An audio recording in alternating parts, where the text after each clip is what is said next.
Hey YouTube, how's it going? Kevin Cleary here with a knife video for you. And today we're taking a look at the Buck 110 Slim Pro Hunter. This is the budget version of this. This is also available in micarta instead of FRN with S30V instead of 420HC. But honestly, this one comes in at a really aggressive price point of $26. And so for me, this was the more compelling of the two. At the $80 price point, or the higher price point, whatever it is, that the other version, the S30V version, comes in, I feel like the competition is just a little too stiff. But at $26, there are very few, even budget knives, very budget knives, that come in at that cheap of a price and are still reasonably functional. Okay, now let me qualify this by saying there are some misses here, but again, $26 is a pretty compelling price point. Okay, so let's finally go ahead and get into this. You'll notice some specific departures from the traditional Buck 110. Of course, the wood and bronze are gone in favor of FRN. It's very slim and actually very lightweight. The original 110 is around 6 ounces. This is under 3 ounces, which you have to say is pretty cool. Similar blade shape. There might be a bit of a departure. I think on the standard 110, you're a little less likely to get this recurve. It's still an issue, and I don't know why it's just impossible to make this grind without a recurve. In fact, it's not impossible. It's just for some reason Buck can't do it. But really, there are some significant departures, okay? It's a lot slimmer, it's a lot lighter. Yes, the locking mechanism is basically the same, the blade shape is basically the same, and the overall footprint is the same, but that's really where we leave it. Oh, by the way, the construction with the pins is also the same. So now let me kind of do a quick rundown here. This knife is very lightweight for its size. This is absolutely a full-size knife. It's a little over 8.5 inches long, pretty much 8.5 right on, maybe a 1/16 over. 5 3/8 on the blade length, although you are losing a little bit of cutting edge there. 4 15/16 on the handle, so that's the closed length here. So it's actually just a hair under 5 inches, just over 3/8 of an inch thick, and only 2.9 ounces, which honestly, guys, for a full-size knife, which I absolutely consider this a full-size folding knife,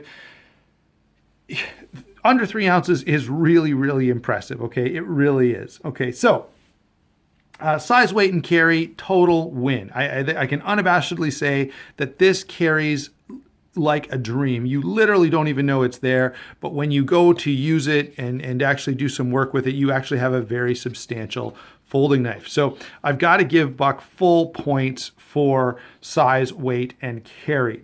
Moving on to the blade, this of course is Buck's 420HC. Normally, if this was a Gerber or something else, I would say, yeah, avoid 420HC, but Buck actually does a decent job. And so you'll get performance out of this 420HC that would be, typical of other budget steels like HCR 13 MOV or something like that, which normally 420HC is kind of a little lower even than that, but this is going to do quite nicely for you, and I think you'll be impressed. If you're a budget knife guy and you've got a bunch of budget steels, I think you'll be impressed by Buck's 420HC. It's certainly a cut above. Get it? Yeah, cut above blade steel. Very good. So we've got a nice hollow grind with a stonewash finish here, a bit of a swedge on top. It is nice and thin behind the edge and makes this slice pretty well. The blade stock is thin as well. So, sometimes people will complain that a hollow grind, because it's rounded, right? So I'm exaggerating, but a hollow grind is like this instead of a flat grind, which would be flat. Some people will say like a hollow grind kind of starts pushing material, but this blade stock is so thin that you're not even going to notice that. This slices very nicely. It's going to cut through any material, cardboard, rubber, whatever else you want, quite well. Okay, so blade, I think, is quite well done. My biggest issue with this is this silly recurve, and I don't know why Buck just can't stop doing that. I wish this was nice and straight, and I guess you're going to have to decide for yourself whether or not you want to take a grinder or something to this and try to fix it, or just kind of live with it because it was $26, okay? And again, this is one of those things that, yeah, that's a miss, but for $26, it's a miss that I can kind of live with, all right? Moving on to lockup and deployment. Now, this knife does deploy a little more like what we're used to, right? We've got thumb studs there. This is not a knife that you're gonna flick open very easily. It's actually, you know, that's typical of lockbacks because the spring in the lockback is constantly putting pressure, see, on that blade tang. So that lockback is pushing down. So it's creating friction, and therefore, you know, it's not a super smooth deployment, but that's pretty much typical of any lockback. Every once in a while, you'll get one, like a really well-made cold steel, like the Formax or something, doesn't have that problem, but most lockbacks are gonna have that. Now, closing is definitely something you're gonna wanna do two-handed rather than one-handed. And again, that's pretty typical of lockbacks. There are some where they're mid-lockbacks that you can kind of do this move here where you close the knife halfway, let it hit your finger, but that's not possible on this because the back lock is way back, okay? It's way back here at the very end, which is the way the 110 has sort of traditionally done that for a long, long time. All right, so lockup and deployment, yeah, I mean, it's functional. I will say this, the blade is pretty solid in mine. Now, maybe somebody will have to comment down below, and if you're watching this, go and check the comments. I really want you to tell me, does yours have a solid blade? This, if I really reef on it, I can get a little bit of movement, but if I just kind of wiggle this around, it's quite solid, okay? So I've got to give it credit for that. My other example of the Buck 110, the 110 lightweight, has quite substantial play in every direction, and it's highly, highly noticeable, which completely puts me off of this knife, and you can't do anything about it because of the pin construction. This one, though, doesn't have that issue. And especially, yeah, it's quite solid. Okay, so I've got to give it some credit for that. As I say, if I really reef on it, I can get a little bit of movement side to side. Sadly, that can't be fixed because it's pin construction rather than, you know, having a proper pivot screw. But again, you know, we're going to come back to this a couple of times. That's, again, something that I can overlook for the price point. And honestly, at the price point, even a little bit of play would be okay, but this doesn't really have even a little bit of play. It's quite solid. Okay, so I've got to say that as well, since we're talking about lockup and deployment. Now, yes, this is not going to be your most fidget-friendly knife. This is not something you're going to sit on the couch watching TV and flick open and closed. Just no.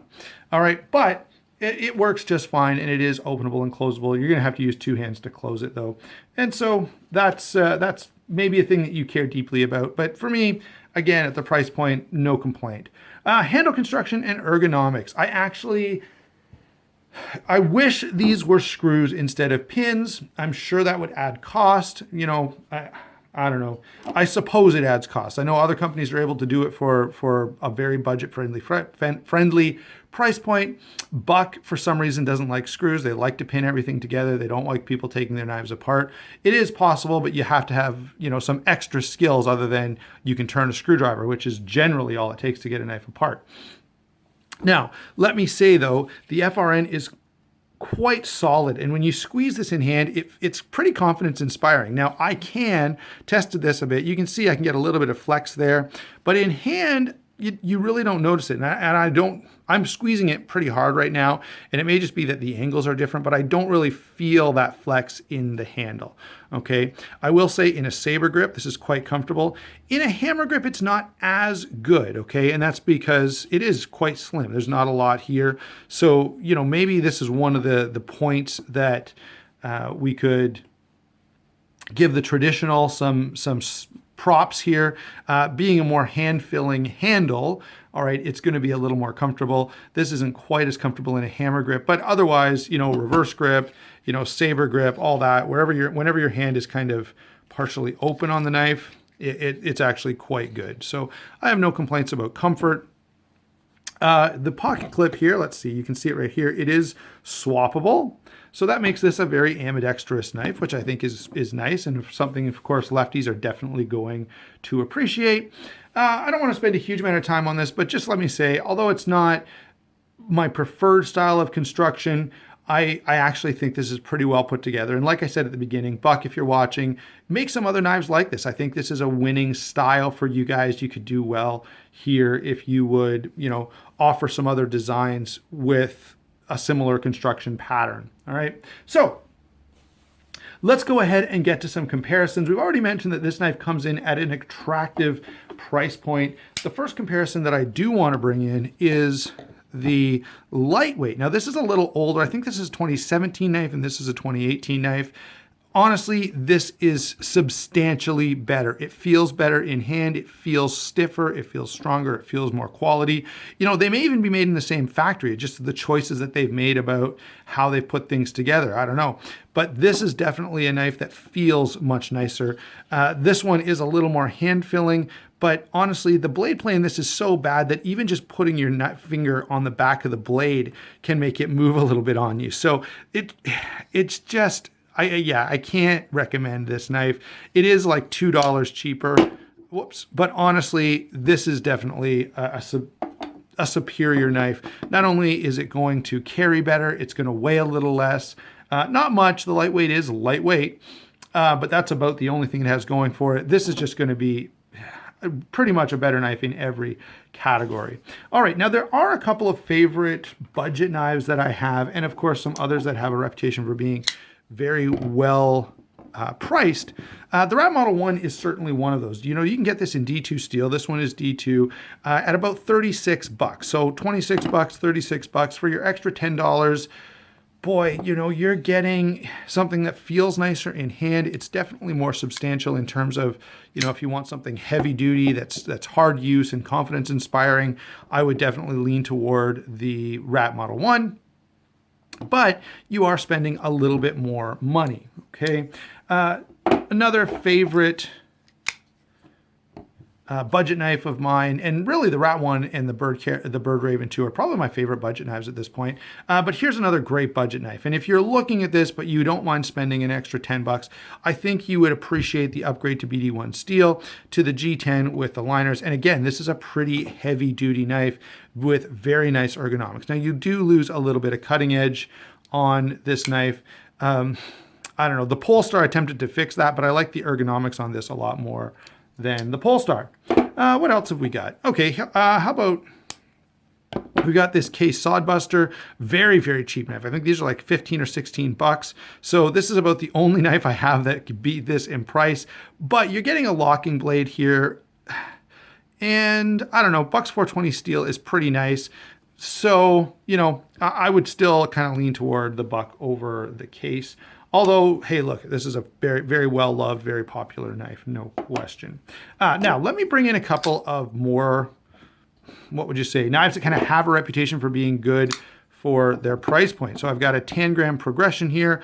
I've got a Gonzo FH11. Both of these, though, despite the fact that we talk about them being some of the cheapest knives on the market, both of these cost like 10 bucks more than this. All right, so I know there are some Gonzos that are cheaper, and I know there's some Senran Muse and Enlins, like we said at the beginning. But these are, what would you say? Outside of this, okay, if someone said, okay, right, I'm still wanting a really, really budget-friendly knife, I would probably point them to a Gonzo that's not a copy, by the way, or a Tangram, because both of these are doing something pretty good for their price point. But that price point is a little higher than the 110 Slim here at $26. I think these both land just over $30. And so when you're making a knife that's cheaper than a Gonzo, right, that's pretty impressive. Okay, one last knife that I want to share with you guys, and this is the Recon One. Now, the reason I'm bringing this in is because essentially the Recon One is what the Buck 110 could be. Okay, it's a, you know, sort of a traditional blade shape, a clip point style blade with a backlock.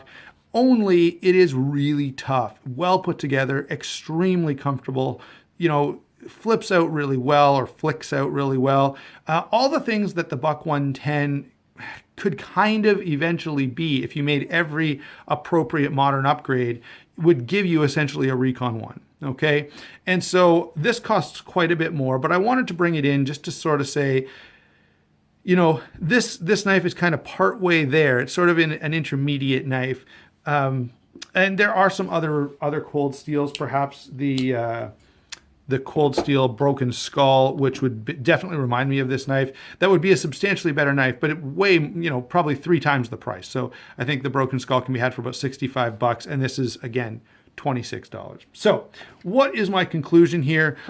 Guys, I've got to give Buck some real credit. They have done a good job of making a highly affordable but capable knife, right? Sometimes when you go so low in price point, you get so cheap that you end up with something that's really not usable. Okay, that is not the case here. This is a usable folding knife, all right? Yeah, it's got a couple of things that I wish were different, but honestly, for the price point, I'm not going to complain. Now, by the way, I did have some complaints in the initial video about this pocket clip. I don't mind the clip. In fact, I kind of like these short, fat style clips. I'm tempted to go out and get email Benchmade and ask them for some Benchmade bug out clips for some of my other Benchmades. Anyway, yeah, what do I think of this knife? Well, look, it's affordable, it's capable, carryable. I don't know what else, you really want for $26. I think this is well done. Now, would I recommend for everybody that this is the knife you should get? No, not really. I would probably recommend most people spend around $35 to $45 and get something, with some more modern changes. But this is by no means a bad knife, and I think Buck has actually done a pretty good job here.